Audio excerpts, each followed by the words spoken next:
Welcome to the Florida Department of Transportation's public hearing for the State Road 70 Project Development and Environment, or PD&E study. We appreciate your attendance and participation.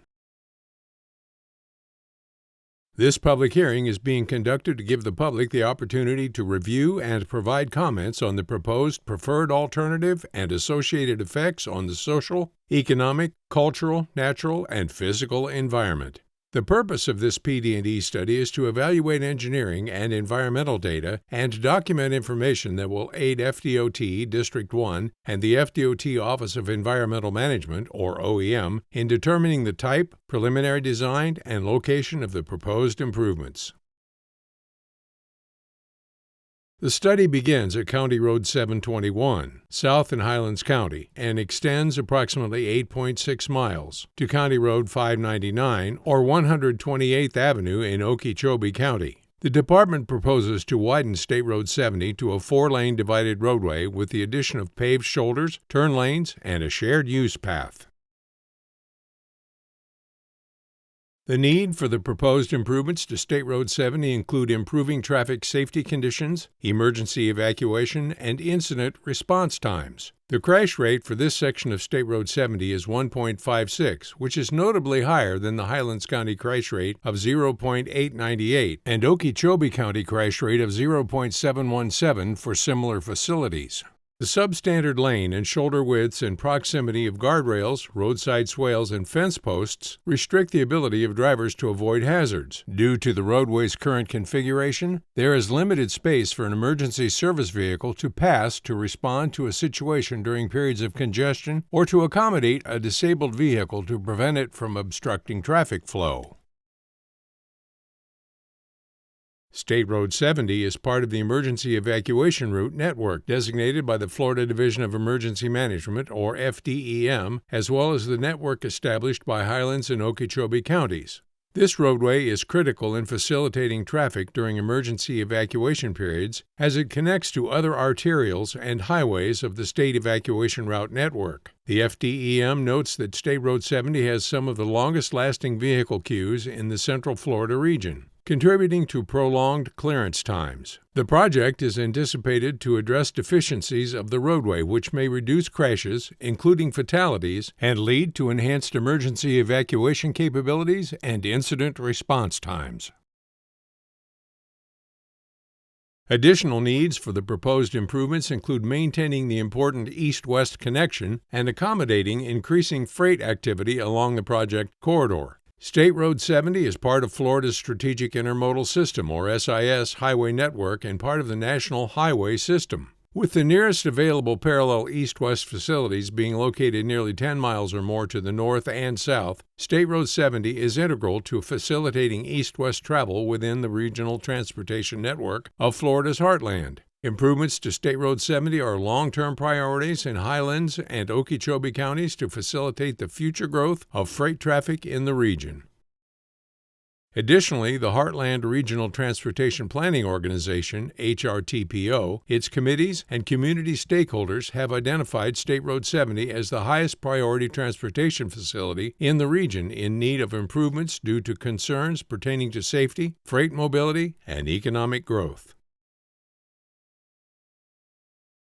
At this time, subsequent project phases, consisting of design, right-of-way, and construction, are unfunded and therefore not included in the FDOT 5-year work program in fiscal years 2026 to 2030. However, the project is listed in the FDOT SIS Cost Feasible Plan 2035 to 2050 as cost feasible. Additionally, the HRTPO Transportation Improvement Program for fiscal years 2025 and 2026 to 2029 and 2030 identifies the project in the fiscal year 2029-2030 Transportation Project Priorities list. Within the project limits, State Road 70 is currently a 2-lane undivided roadway with 10-foot travel lanes and 8-foot shoulders, 4 feet of which are paved. The roadway currently lies within 100 feet of existing right-of-way, and in some areas 70 feet of right-of-way, or property FDOT already owns. Guardrail is present on at least one side of the roadway for the majority of the corridor. Stormwater runoff is collected in roadside ditches. Additionally, there are no designated bicycle lanes or sidewalks present on either side of the roadway. The posted speed limit along the project corridor is 60 miles per hour. There are 2 bridges within the project limits, one over Slough Ditch, or C41A Canal, and one over the Kissimmee River, or C38 Canal. The existing bridge over C41A Canal has 2 12-foot travel lanes and 10-foot paved shoulders. The existing bridge over the Kissimmee River has 2 12-foot travel lanes and 2-foot shoulders. Neither bridge has bicycle lanes or sidewalks present on either side.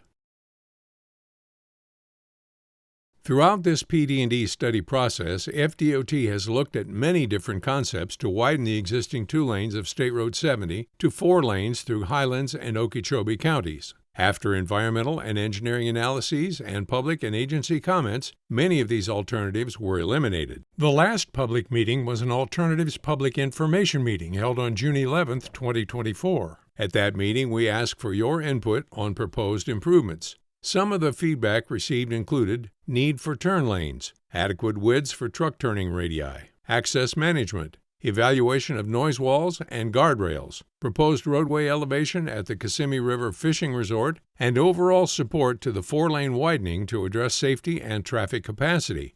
Based on your comments and additional environmental and engineering analyses, a preferred alternative was selected for State Road 70. The preferred alternative for State Road 70 results in a rural typical section with an open roadway drainage system, meaning the use of ditches for the 4-lane construction. The typical section includes 2 12-foot travel lanes in each direction, a 40-foot median with 8-foot inside shoulders of which 4 feet are paved, 12-foot outside shoulders of which 5 feet are paved, and a 12-foot shared use path on the south side of State Road 70 adjacent to the eastbound travel lanes. The average width needed for the right-of-way is 260 feet, but varies throughout the alignment from 210 feet to 290 feet. The proposed right-of-way need is primarily on the south side of State Road 70. The target, design, and posted speed are 65 miles per hour. The alignment for the preferred alternative closely follows the existing roadway alignment and widens to the south. There are 2 locations where the proposed facility shifts away from the existing alignment. This includes the beginning of the project at County Road 721 South, where the alignment is on the south side of the existing State Road 70 to avoid impacts to the businesses, utilities, and church in the area, and between Boney Lane and Northwest Riverside Road, where the alignment is also on the south side to avoid impacts to Kissimmee River Estates. The existing 2-lane Kissimmee River Bridge is functionally obsolete and will be demolished, and 2 new bridge structures, one in each direction, will be constructed.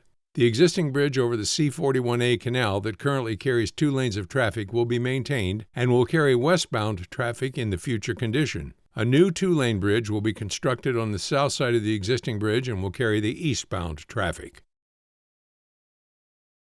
Additionally, a new stormwater management system will be constructed.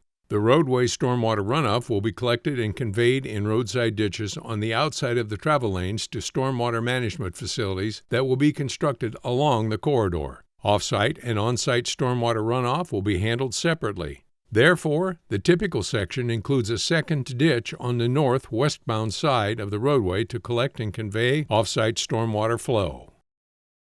Throughout this study, a no-build alternative is also considered. The no-build alternative assumes that no improvements are made to State Road 70 through the year 2052, except for routine maintenance. There are advantages and disadvantages to the no-build alternative. Advantages of the no-build alternative include no associated design, construction, or right-of-way acquisition costs, no impacts to the traveling public due to construction, and no impacts to the natural and human environments. Disadvantages include inconsistency with the purpose and need for the project or with local transportation plans, increased potential for crashes due to congestion and intersections, increased evacuation and emergency vehicle response times, lack of improved multimodal accommodations for bicycles and pedestrians, increased traffic congestion along the corridor, and increased vehicle emission pollutants due to higher levels of traffic congestion. The no-build alternative remains a valid option and will continue to be evaluated until the completion of this study. FDOT evaluated environmental and socioeconomic factors relating to proposed widening improvements in accordance with the National Environmental Policy Act of 1969 as amended and other federal requirements. The evaluation considered the effects of widening State Road 70 on protected species and habitat, wetlands and floodplains, water quality, stormwater management and permitting, air quality, social, cultural, and economic effects, contamination, archaeological and historical resources, recreational sites, noise, land use, construction effects, and farmlands. Protected species and habitats are allowed special protection under the Endangered Species Act of 1973 as amended and Florida statutes. FDOT assessed species within the project limits and through ongoing coordination with the U.S. Fish and Wildlife Service has determined that the proposed project may affect, but is not likely to adversely affect, the existence of certain federally listed threatened or endangered species. The animal species include the eastern indigo snake, wood stork, West Indian manatee, Florida panther. In addition, the project will have no adverse effect anticipated on the following state-listed threatened or endangered species: gopher tortoise, Florida pine snake, Florida sandhill crane, Florida burrowing owl, little blue heron, tricolored heron, southeastern American kestrel, giant wild pine, cardinal wild pine, pine lily, yellow fringeless orchid, celestial lily, cutthroat grass, Piedmont joint grass. The project lies within the consultation area of Audubon's crested caracara. The preferred alternative proposes direct impacts to one nest and direct impacts to suitable habitat within the primary protection zone of a second nest. With these proposed impacts, FDOT made a determination of may affect, likely to adversely affect for this species. Project commitments consisting of species conservation measures and a financial contribution to the Crested Caracara Conservation Fund for these impacts are proposed. Consultation with U.S. Fish and Wildlife Service regarding the final status of these species is ongoing. If the preferred alternative is approved by the Office of Environmental Management, FDOT District 1 will continue to work closely with environmental agencies in future phases, such as design and construction, to meet all environmental permitting requirements.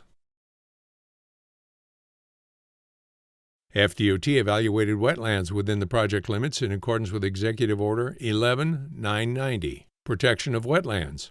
The proposed improvements will directly affect approximately 13.88 acres of wetlands, 2.60 acres of surface waters, and 25.22 acres of other surface waters. Approximately 4.47 acres of secondary impacts are anticipated to wetlands. The Department will take all practical measures to minimize harms to these areas. The Department will mitigate wetland impacts resulting from this project's construction to meet requirements of Florida statutes and the United States Code. The project has been evaluated for potential floodplain involvement in accordance with Executive Order 11-988, Floodplain Management. There is no significant change in flood risk as a result of the proposed widening, and minimal impacts are expected to the 100-year floodplain.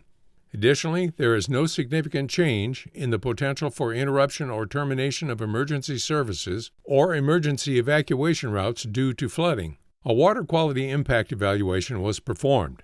The proposed stormwater management facilities will be designed in accordance with the current requirements of the South Florida Water Management District. Results of the contamination screening show that there are 9 potential contamination sites with potential for hazardous material or petroleum impacts.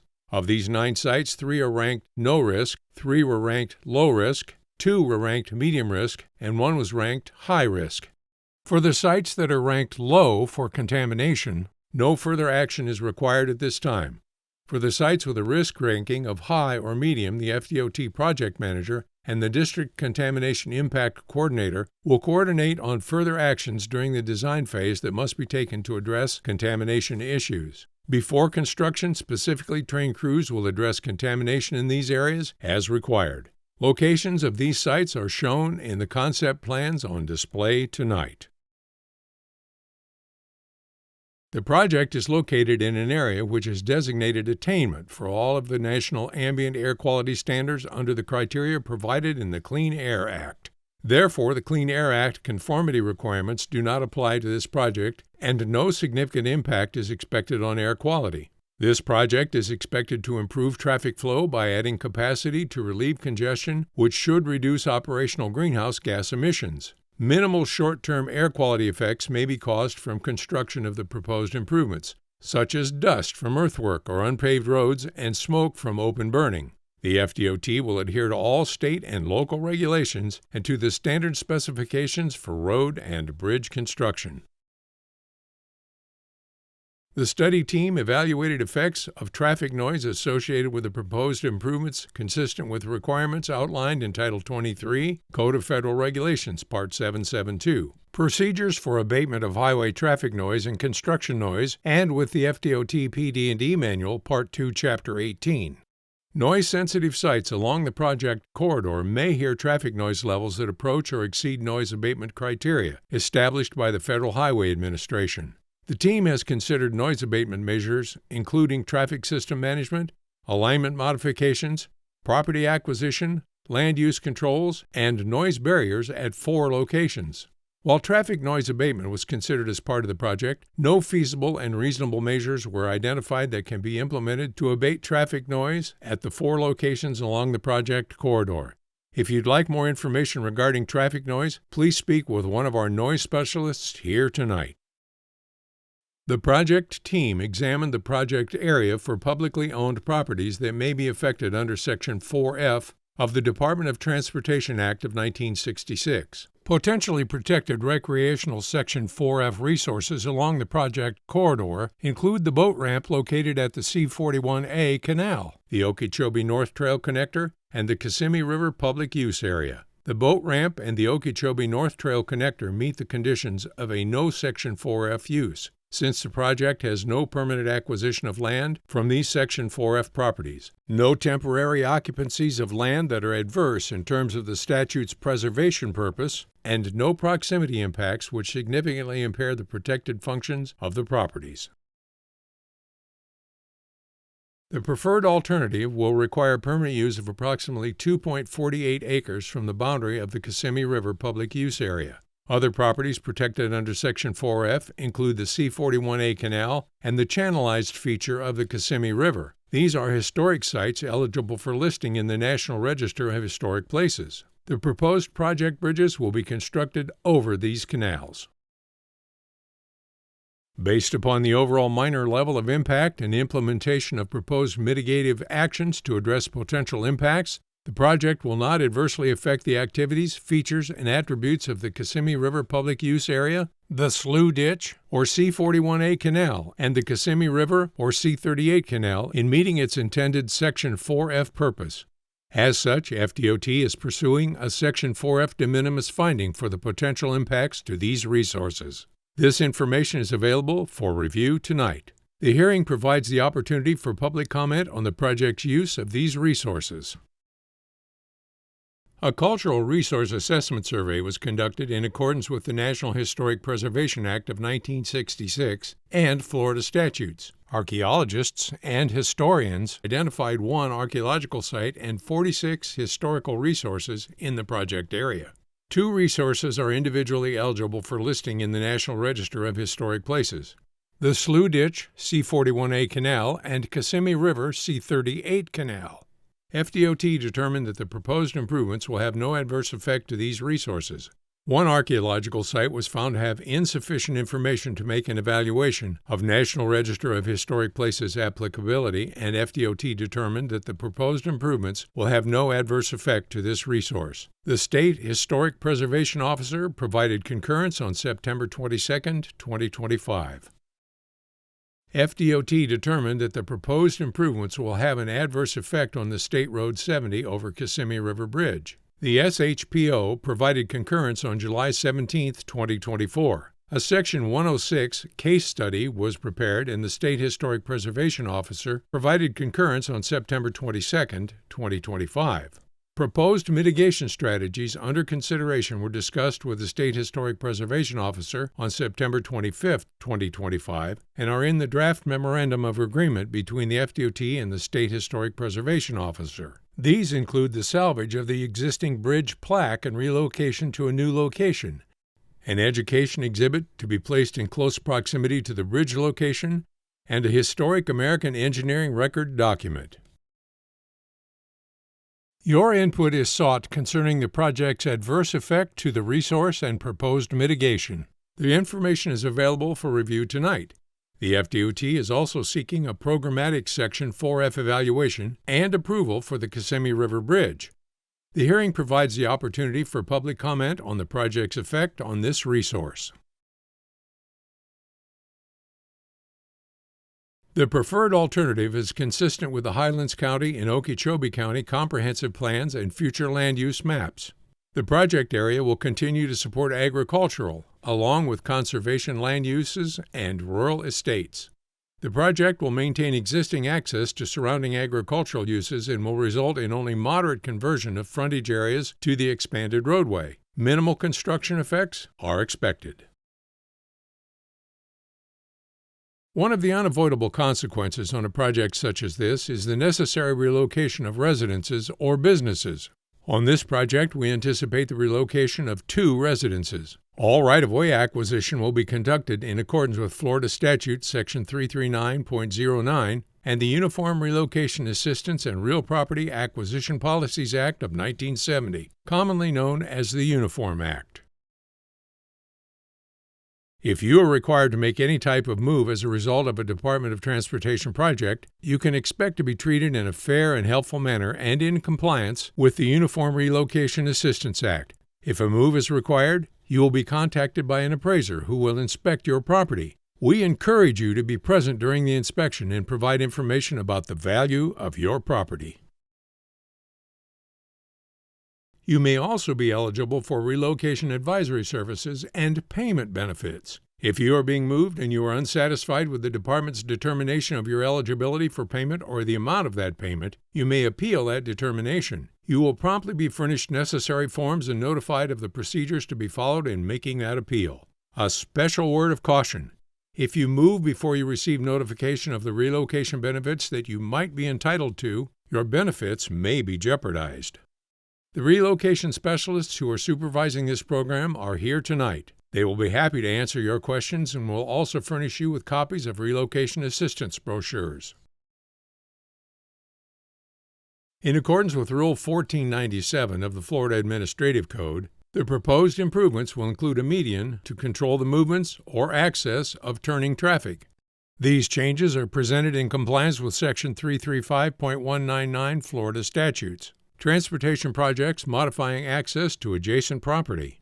Proposed median openings are shown on the concept plan on display tonight and available on the project website, https://www.swflroads.com/project/450334-1. An evaluation matrix showing a detailed comparison of the preferred alternative and the no-build alternative is provided in the project handout and is also on display here this evening. The matrix shows potential effects to the social, cultural, natural, and physical environments and identifies preliminary costs. The estimated costs to widen State Road 70 from County Road 721 South to County Road 599 128th Avenue include $18.6 million for final design, $1.4 million for mitigation, and $14 million for right-of-way acquisition for roadway and stormwater management areas. The total estimated construction cost for the project is $124 million. The cost for utility relocation is $77.3 million, and construction engineering and inspection is estimated at $18.6 million. The department's preliminary estimate of total project cost is $253.9 million. At this time, FDOT's adopted 5-year work program does not include funding for subsequent project phases, consisting of design, right-of-way, and construction. The department anticipates completion of this PD&E study by summer 2026. The study schedule is on display this evening. We encourage you to review project information tonight and provide us your feedback. There are multiple ways to provide comment during the live in-person event by completing a speaker card and handing it to anyone with a name tag during the upcoming intermission, providing your comment to the court reporter by mail to the address shown on the screen, or by email or through the project website. All comments carry equal weight and should be submitted or postmarked by Wednesday, December 31st, 2025, to become a part of the formal hearing record. All hearing materials presented tonight are available to the public on the project webpage and will remain posted for your review. The technical documents are also available for review in person at the Okeechobee Public Library, located at 206 Southwest 16th Street, Okeechobee, Florida, 34974, Tuesday through Saturday, 10 a.m. to 6 p.m., phone number 863-763-3536, and the FDOT Heartland Operations Center, located at 4722 Kenilworth Boulevard, Sebring, Florida, 33870, Monday through Friday, 8 a.m. to 5 p.m. Phone number 863-471-4848 until Wednesday, December 31st, 2025. Please call in advance to confirm holiday hours. If you'd like to review these materials at the District 1 office, please make an appointment by contacting FDOT's project manager, Catherine Cawthorn, using the contact information included in your handout. You may also visit the project website at swflroads.com/project/450334-1 for the latest study information, schedule, and upcoming events. This PD&E study is being conducted and completed according to the requirements of the National Environmental Policy Act and other related federal and state laws, rules, and regulations, which will qualify future phases of this project for federal funding, and this hearing was advertised consistent with those requirements. Please see the statute display board for all other applicable requirements. This hearing is also conducted in accordance with the Americans with Disabilities Act of 1990 and with Title VI of the Civil Rights Act of 1964 and related statutes. Anyone who feels he or she has been discriminated against with regard to race, color, national origin, age, sex, religion, disability, or family status may complete one of the forms located at the sign-in table and mail the completed form to the address listed on the poster board. And finally, an FDOT safety moment. Drinking and driving don't mix. Drive sober or get pulled over. FDOT thanks you for making safety a continued priority. Thank you for your interest and participation in the State Road 70 Project Development and Environment Study public hearing and for taking the time to join us this evening.